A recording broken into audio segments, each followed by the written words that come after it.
Bismillahirrahmanirrahim.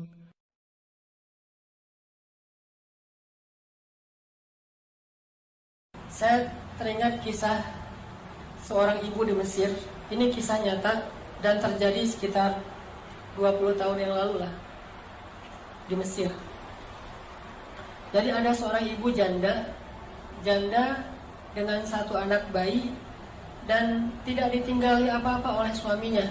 Suaminya meninggal dalam keadaan miskin. Dan ibu ini juga keluarga besarnya orang miskin semuanya. Tidak ada yang mampu. Akhirnya setelah dia menjadi janda, dia kerjanya ganti-ganti. Kadang jadi pembantu di rumah orang, kadang di pasar, segala macam. Pokoknya nggak punya pekerjaan tetap untuk bisa menafkahi bayinya. Baru sekitar sebulan ditinggalkan suaminya, bayinya sakit keras, panas tinggi, panas luar biasa.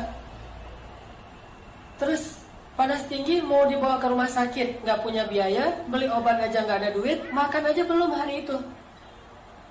Hanya dikasih minum air putih, dikompres, kasih minum air putih, dikompres, sambil menangis. Bayinya terus menangis sepanjang hari, sampai malam hari bayinya berhenti menangis karena sudah lelah. Capek seharian nangis, akhirnya ketiduran. Bayinya tidur. Ketika bayinya tidur jam 12 malam, ibu ini dalam keadaan bingung.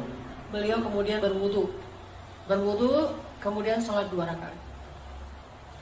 Setelah selesai sholat 2 rakaat, ibu ini berdoa kepada Allah, Robbi, saya ini adalah perempuan yang tidak punya wali, tidak punya suami, tidak ada yang menafkahi saya.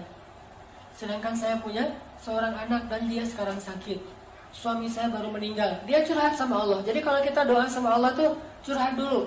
Jangan to the point. Ya Allah minta ini, minta itu. Curhat dulu kayak Nabi Zakaria. Kayak gimana doa Nabi Zakaria? Rabbi inni wahanal 'azmu minni washta'ala ar-ra'su shayba wa lam akun bidu'aika rabbi syaqiyya. Rabbi, tulang saya sudah lemah, rambut saya sudah putih. Curhat dulu masalah kita apa. Dia curhat kepada Allah tentang masalahnya. Dia nggak punya uang untuk beli obat, nggak punya nafkah, bahkan hari ini makan juga belum. Terus dia bilang di akhir doanya, Rabbi, aku pasrahkan hidupku ini kepadamu. Aku serahkan urusan masalahku ini kepadamu. Berilah jalan keluar kepadaku dan anakku, wahai Allah. Dia berdoa kepada Allah, minta diberikan jalan keluar.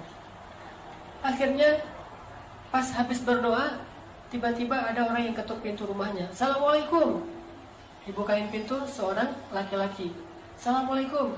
Mana anakmu yang sakit? Saya seorang dokter. Mana anakmu yang sakit? Akhirnya ibu ini heran. Dokter datang ke rumahnya sendiri padahal dia nggak manggil. Ditunjukin. Dokter ini meriksa bayi itu. Diperiksa sama dokternya.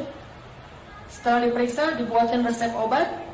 Terus dokternya bilang kepada ibu, nih resep obatnya, silakan dibeli obatnya di apotek segera. Ini kasihan anaknya udah terlalu panas dan harus segera diberikan obat.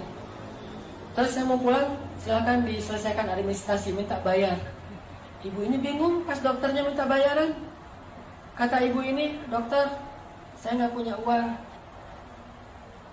Terus dokternya bilang, terus kalau ibu nggak punya uang, ngapain ibu telepon saya? Tengah malam jam 1 malam nelfon saya.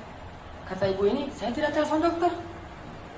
Terus dokternya keluarin kertas alamat. Ini benar nggak nih alamat rumah ini? Tadi yang nelfon soalnya nyebutin alamatnya ini nih.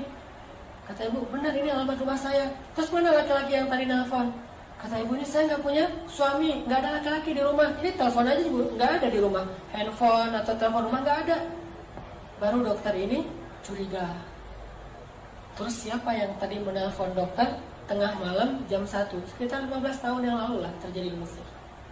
Dokter ini duduk, nanya kepada ibu, ibu sebetulnya apa yang terjadi?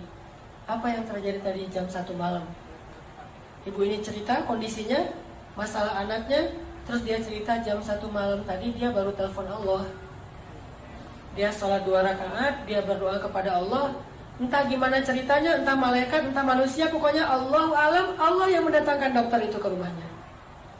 Mendengar cerita ini, Dokternya merinding, terharu, akhirnya datang lagi periksa lebih serius lagi bayinya. Terus keluar cari obat sendiri dokternya ke apotek, datang lagi kasih obat, kemudian ngasih lagi hadiah untuk keluarga ini untuk 1 bulan. Dan sejak saat itu dokter ini suka memberikan nafkah rutin kepada keluarga ini setiap bulan. Dan kadang-kadang dipanggil ke rumah untuk bantu-bantu di rumahnya. Artinya Allah punya banyak cara untuk membantu hambanya. Panggil aja Allah SWT. Ada apa-apa, telepon Allah. Dan telepon Allah itu paling enak tuh, gak pernah di-reject. Nelfon manusia di-reject tuh. Nelfon, kan suka ada tulisan saya lagi meeting, lagi nyetir kan ya, atau lagi galau gitu kan, bisa juga custom, bisa tulis sendiri lagi galau. Itu kalau nelfon manusia. Kalau nelfon Allah, nggak pernah Allah nggak reject telepon hambanya.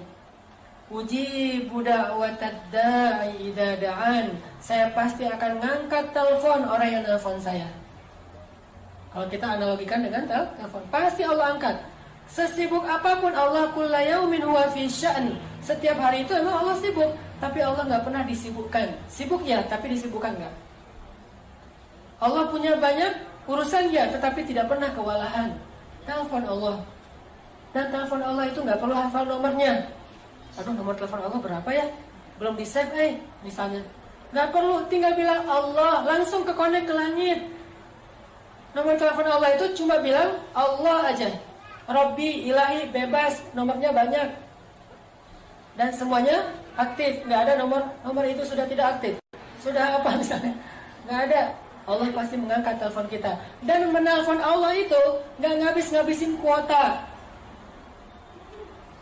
nggak ngabis-ngabisin pulsa, sama sekali gratis. Nggak makan pulsa, nggak ngabisin kuota, nggak perlu hafal nomor, nggak ada yang misalnya lagi telepon dengan yang lain, jadi kita nunggu dulu ngantri. Nggak, telepon Allah itu paling mudah ketimbang nelpon manusia. Ada masalah tinggal bilang, ya Allah. Allah langsung mengatakan, abdi, alaka hajah, wahai hambaku, apa kebutuhanmu? Bahkan di waktu tertentu, Allah yang datang kepada kita, bukan cuma kita telepon Allah jarak jauh, Allah datang kepada kita. Sepertiga malam terakhir, Allah turun ke langit dunia. Terus Allah mengatakan, adakah orang yang membutuhkan pertolongan, aku tolong? Hal min dhi hajah, adakah orang yang butuh ampunan, aku ampuni? Adakah orang yang butuh keajaiban, aku berikan keajaiban dalam hidupnya? Allah sendiri yang nanya kepada kita.